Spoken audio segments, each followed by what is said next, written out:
This is Canada's most tropical looking native tree you will ever see.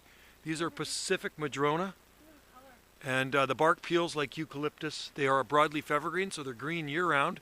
And matter of fact, they got flower buds on them. Look at this. Hey, check this out. They're full of flower buds. End of January, they are budded up and ready to flower. Look at the bark on them, smooth. So it peels to smooth. There you can see the bark peeling off. It's a hardwood. Then they get berries on them after the flowers. The bees love the flowers, and the birds love the berries in the fall. So I mean, they're all over our island. People use them for firewood. We've used them for firewood. They need exact requirements to grow to. Exact requirements. They're one of the most difficult trees to transplant from the wild. Fast draining soil. These ones are growing right near the ocean. There's the ocean right through there. All right, guys. Thanks for watching. Cheers.